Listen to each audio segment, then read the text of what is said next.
యెహెజ్కేలు 47వ అధ్యాయం. అతడు మందిరపు గుమ్మమునకు నన్ను తోడుకొని వచ్చాను. మందిరము తూర్పు ముఖముగా ఉండెను. నేను చూడగా మందిరపు గడప క్రింద నుండి నీళ్లు ఉబికి తూర్పుగా పారుచుండెను. ఆ నీళ్లు బలిపీఠమునకు దక్షిణముగా మందిరపు కుడి ప్రక్కను క్రింద నుండి పారుచుండెను. పిమ్మట ఆయన ఉత్తరపు గుమ్మపు మార్గముగా నన్ను నడిపించి చుట్టూ తిరిపి తూర్పునకు పోవుదారిని బయటి గుమ్మమునకు తోడుకొని వచ్చాను. నేను చూడగా అచ్చట గుమ్మపు కుడి ప్రక్కను నీళ్లు ఉబికి పారుచుండెను. ఆ మనుషుడు కొలనూలు చేత పట్టుకొని తూర్పు మార్గమున బయలువెళ్ళి 1000 మూరలు కొలిచి ఆ నీళ్ల గుండా నన్ను నడిపింపగా నీళ్లు చీలమండ లోతుండెను. ఆయన మరి 1000 మూరలు కొలిచి నీళ్ల గుండా నన్ను నడిపింపగా నీళ్లు మోకాళ్ళ లోతుండెను. ఇంకా ఆయన 1000 మూరలు కొలిచి నీళ్ల గుండా నన్ను నడిపింపగా నీళ్లు మొలలోతుండెను. ఆయన ఇంకను 1000 మూరలు కొలువగా నీళ్లు మిక్కిలి లోతై నేను దాటలేనంత నది కనబడెను. దాట వీలు లేకుండా ఈదవలసినంత నీరు గల నది ఆయను. అప్పుడు ఆయన నాతో ఇట్లా, నేను నరపుత్రుడా, నీవు చూచితివి గదా అని చెప్పి నన్ను మరలా నది ఇద్దరికి తోడుకొని వచ్చాను. నేను తిరిగి రాగా నదీ తీరమున ఇరు ప్రక్కల చెట్లు విస్తారముగా కనబడేను. అప్పుడు ఆయన నాతో ఇట్లా, నేను ఈ నీళ్లు ఉబికి తూర్పుగానున్న ప్రదేశమునకు పారి అరబాలోనికి దిగి సముద్రములో పడును. అప్పుడు సముద్రపు నీళ్లు మంచి నీళ్లు అగును. వడిగా పారు ఈ నది వచ్చు చోట్ల నెల్లా జలచరములన్నీ బ్రతుకును. ఈ నీళ్లు అక్కడికి వచ్చుట వలన ఆ నీరు మంచి నీళ్ళగును గనుక చేపలు బహు విస్తారములగును. ఈ నది ఎక్కడికి పారును అక్కడ సమస్తమును బ్రతుకును. మరియు దాని యొద్ద ఎన్గేది పట్టణము మొదలుకొని ఏనెగ్లా ఈము పట్టణం వరకును చేపలు పట్టువారు దాని ప్రక్కల నిలిచి వలలు వేయుదురు. మహాసముద్రంలో నున్నట్లు సకల జాతి చేపలను దాని యందు బహు విస్తారముగా నుండును. అయితే ఆ సముద్రపు బురద స్థలములను ఊబి స్థలములను ఉప్పు గలవై ఉండి బాగుకాక ఉండెను. నదీ తీరమున ఇరు ప్రక్కల ఆహారమిచ్చు సకల జాతి వృక్షములు పెరుగును. వాటి ఆకులు వాడిపోవు, వాటి కాయలు ఎప్పటికీ రాలవు. ఈ నది నీరు పరిశుద్ధ స్థలములో నుండి పారుచున్నది గనుక ఆ చెట్లు నెల నెలకు కాయలు కాయలు. వాటి పండ్లు ఆహారమునకును వాటి ఆకులు ఔషధమునకును వినియోగించను. ప్రభువైన యెహోవా సెలవిచ్చినదేమనగా, సరిహద్దులను బట్టి ఇశ్రాయేలీయుల 12 గోత్రముల ప్రకారము మీరు స్వాస్థ్యముగా పంచుకొనవలసిన భూమి ఇది. యోసేపు సంతతికి 2 భాగములు ఇయ్యవలెను. నేను ప్రమాణము చేసి మీ పితరులకు ఈ దేశము ఇచ్చి తిని కనుక ఏమీ భేదము లేకుండా మీలో ప్రతివాడును దానిలో స్వాస్థ్యము నొందును. ఈలాగున అది మీకు స్వాస్థ్యమగును.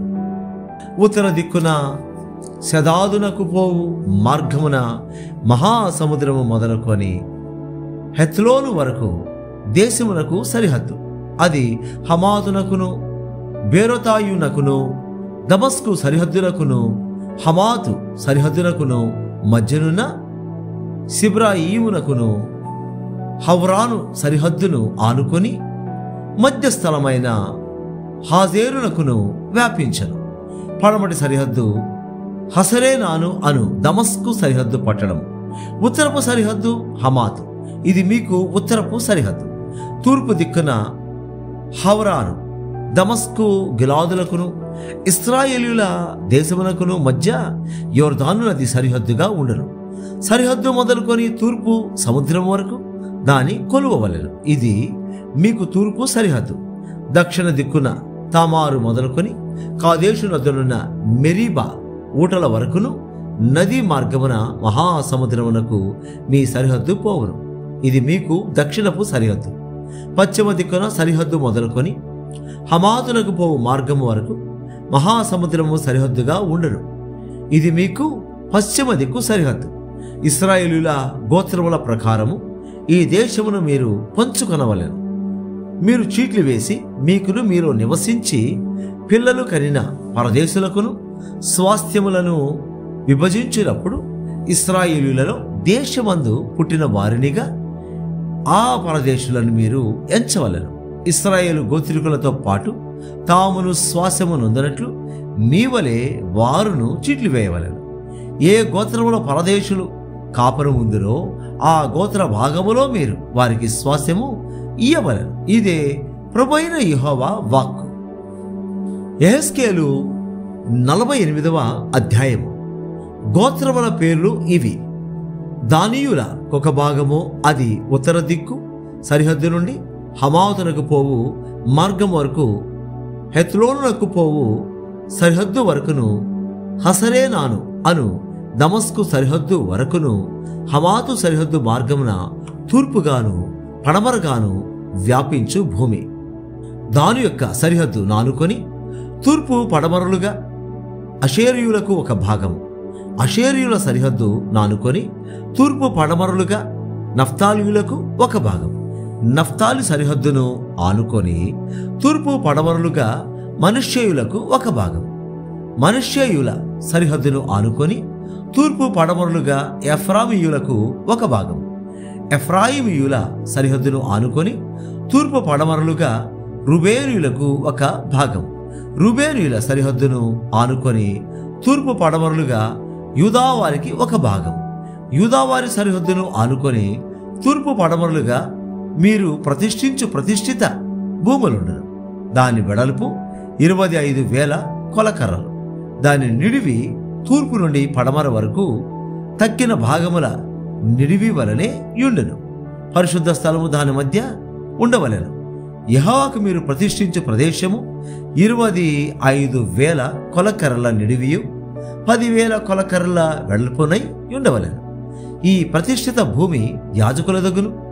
అది ఉత్తర దిక్కున 25,000 కొలకర్రల నిడివియు, పడమటి దిక్కున 10,000 కొలకర్రల వెడల్పును, తూర్పు దిక్కున 10,000 కొలకర్రల వెడల్పును, దక్షిణ దిక్కున 25,000 కొలకర్రల నిడివియు ఉండవలెను. యెహోవా పరిశుద్ధ స్థలము దాని మధ్య ఉండెను. ఇది సాదోకు సంతతి వారై నాకు ప్రతిష్ఠింపబడి నేను వారికప్పగించిన దానిని కాపాడు యాజకుల దగును. ఎలయనగా ఇశ్రాయేలీయులు నన్ను విడిచిపోగా మిగిలిన లేవీయులు విడిచిపోయినట్లే వారు నన్ను విడిచిపోలేదు.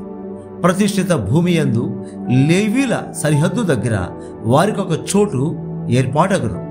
అది అతి పరిశుద్ధముగా ఎంచబడను. యాజకుల సరిహద్దును ఆనుకొని లేవీలకు ఒక చోటు ఏర్పాటు చేయవలెను. అది 25,000 కొలకర్రల నిడివియు 10,000 కొలకర్రల వెడల్పునై ఉండెను. దాని నిడివి అంతయు 25,000 కొలకర్రలును, వెడల్పు అంతయు 10,000 కొలకర్రలును ఉండెను. అది యెహోవాకు ప్రతిష్ఠితమైన భూమి గనుక దానిలో ఏమాత్రపు భాగమైనను వారు అమ్మకూడదు, బదులుగా ఇయ్యకూడదు. ఆ భూమి యొక్క ప్రథమ ఫలములను ఇతరులను అనుభవింపనీయకూడదు. 25,000 కొలకర్రల భూమిని ఆనుకొని వెడల్పున మిగిలిన 5,000 కొలకర్రలు గల చోటు గ్రామ కంఠముగా ఏర్పరచబడినదై పట్టణములోని నివేశములకును మైదానములకును అక్కరకు వచ్చును. దాని మధ్య పట్టణము కట్టబడను.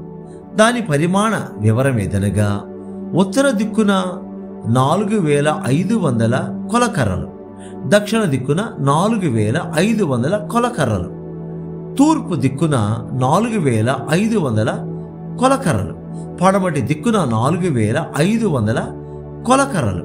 పట్టణములకు చేరిన ఖాళీ స్థలము ఉత్తరపు తట్టున 250 కొలకర్రలు, దక్షిణపు తట్టున 250 కొలకర్రలు, తూర్పు తట్టున 250 కొలకర్రలు, పడమటి తట్టున 250 కొలకర్రలు ఉండవలెను. ప్రతిష్ఠిత భూమిని ఆనుకొని మిగిలిన భూమి ఫలము పట్టణములో కష్టము చేత జీవించు వారికి ఆధారముగా ఉండెను. అది ప్రతిష్ఠిత భూమిని యానుకొని తూర్పు తట్టున 10,000 కొల కర్రలను, పడమటి తట్టున 10,000 కొల కర్రలను ఉండెను. ఏ గోత్రపు వారైనను పట్టణములో కష్టము చేసి జీవించువారు దానిని సాగుబడి చేయుదురు. ప్రతిష్ఠిత భూమి అంతయు 25,000 కొల కర్రలు చచ్చౌకముగా ఉండెను. దానిలో 4వ భాగము పట్టణములకు ఏర్పాటు చేయవలెను. ప్రతిష్ఠిత స్థానమునకును పట్టణమునకు ఏర్పాటు చేయబడిన భాగమునకును ఇరు ప్రక్కలనున్న భూమిని, అనగా తూర్పు దిశను ప్రతిష్ఠిత స్థానముగా ఏర్పడిన 25,000 కొల కర్రలను, పడమటి దిశను గోత్ర స్థానములుగా ఏర్పడిన 25,000 కొల కర్రలను గల భూమిని యానుకొను స్థానము అధిపతి దగును. ప్రతిష్ఠిత స్థానమును మందిరమునకు ప్రతిష్ఠింపబడిన స్థానమును దానికి మధ్యగా ఉండెను. యూదా వారి సరిహద్దునకును బెన్యామీనీయుల సరిహద్దునకును మధ్యగానున్న లేవీయుల స్వాస్థ్యమును పట్టణమునకు ఏర్పాటైన స్థానమును ఆనుకొను భూమిలో అధిపతి, భూమికి లోగా ఉన్నది అధిపతి దగును. తూర్పు నుండి పడమటి వరకు కొలువగా మిగిలిన గోత్రములకు భాగములు ఏర్పాటగును. బెన్యామీనులకు ఒక భాగము బెన్యామీనీయుల సరిహద్దును ఆనుకొని తూర్పు పడమరలుగా, షిమ్యోనీయులకు ఒక భాగం షిమ్యోనీయుల సరిహద్దును ఆనుకొని తూర్పు పడమరలుగా, ఇస్సాకారీయులకు ఒక భాగం ఇస్సాకారీయుల సరిహద్దును ఆనుకొని తూర్పు పడమరలుగా, జెబూలూనీయులకు ఒక భాగం జెబూలూనీయుల సరిహద్దును ఆనుకొని తూర్పు పడమరలుగా, గాదీయులకు ఒక భాగం. దక్షిణ దిక్కున తామారు నుండి కాదేశులోనున్న మెరీబా ఊటల వరకు, నది వెంబడి మహాసముద్రం వరకు గాదీయులకు సరిహద్దు ఏర్పడను. మీరు చీట్లు వేసి ఇశ్రాయేలుల గోత్రములకు విభాగింపవలసిన దేశము ఇదే, వారి వారి భాగములు ఇవే. ఇదే యెహోవా ఇచ్చిన ఆజ్ఞ. పట్టణ స్థాన వైశాల్యత ఎంతనగా ఉత్తరమున 4,500 కొలకర్రల పరిమాణము. ఇశ్రాయేలుల గోత్రపు పేళ్లను బట్టి పట్టణపు గుమ్మములకు పేర్లు పెట్టవలెను. ఉత్తరపు తట్టున రుబేను దనియు, యూదాదనియు, లేవి దనియు 3 గుమ్మములు ఉండవలెను. తూర్పు తట్టు 4,500 కొలకర్రల పరిమాణము గలది. ఆ తట్టున యోసేపు దనియు, బెన్యామీను దనియు, దాను దనియు 3 గుమ్మములుండవలెను. దక్షిణపు తట్టు 4,500 కొలకర్రల పరిమాణము గలది. ఆ తట్టున షిమ్యోను దనియు, ఇస్సాకారు దనియు, జెబూలూను దనియు 3 గుమ్మములుండవలెను. పడమటి తట్టు 4,500 కొలకర్రల పరిమాణము గలది. ఆ తట్టున గాదు దనియు, ఆషేరు దనియు, నఫ్తాలి దనియు 3 గుమ్మములుండవలెను. దాని కైవారము 18,000 కొలకర్రల పరిమాణం. యెహోవాయుండు స్థలమని నాట నుండి ఆ పట్టణమునకు పేరు.